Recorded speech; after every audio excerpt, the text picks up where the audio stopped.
सत्य को प्राप्त करना या उसके अनुरूप जीवन जीना लगभग असंभव हो जाएगा। इसलिए शक्ति ही एकमात्र ऐसी चीज है जिसकी जरूरत है। शक्ति दुनिया के रोगों की दवा है। शक्ति वह दवा है जो गरीबों को तब चाहिए जब वे अमीरों द्वारा प्रताड़ित किए जाते हैं। शक्ति वह दवा है जो अज्ञानी को तब चाहिए जब वे विद्वानों द्वारा प्रताड़ित किए जाते हैं। और यह वह दवा है जो पापियों को तब चाहिए जब वे अन्य पापियों द्वारा प्रताड़ित किए जाते हैं। और कोई भी चीज हमें इस अद्वैतवाद के विचार से अधिक शक्ति नहीं देती है। कोई भी चीज हमें इस अद्वैतवाद के विचार से अधिक नैतिक नहीं बनाती है।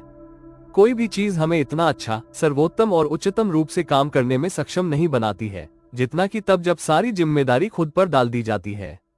मैं आप सभी को चुनौती देता हूँ, यदि मैं आपके हाथों में एक छोटा बच्चा दे दूं तो आप कैसा व्यवहार करेंगे?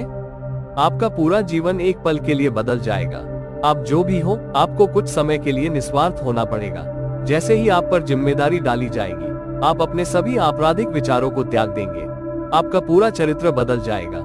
इसलिए यदि पूरी जिम्मेदारी हमारे कंधों पर डाल दी जाए तो हम अपने उच्चतम और सर्वश्रेष्ठ स्तर पर होंगे, जब हमारे पास टटोलने के लिए कोई नहीं होगा, कोई शैतान नहीं होगा जिस पर हम अपना दोष मढ़ सके, कोई व्यक्तिगत ईश्वर नहीं होगा जो हमारा बोझ उठाए। जब हम अकेले जिम्मेदार होंगे तब हम अपने उच्चतम और सर्वश्रेष्ठ स्तर पर पहुंचेंगे। मैं अपने भाग्य के लिए जिम्मेदार हूँ। मैं अपने लिए अच्छाई लाने वाला हूँ। मैं खुद बुराई लाने वाला हूँ। मैं शुद्ध और धन्य हूँ।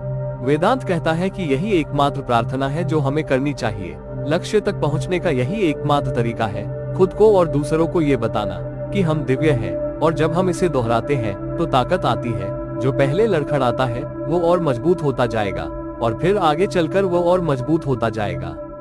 आवाज की तीव्रता तब तक बढ़ती रहेगी जब तक सत्य हमारे हृदय पर कब्जा न कर ले, हमारी नसों में न बह जाए और हमारे शरीर में व्याप्त न हो जाए। जैसे जैसे प्रकाश अधिक से अधिक दीप्तिमान होता जाएगा, भ्रम समाप्त होता जाएगा, अज्ञान का बोझ एक के बाद एक गायब होता जाएगा और फिर एक समय आएगा जब बाकी सब गायब हो जाएगा और केवल सूर्य ही चमकेगा।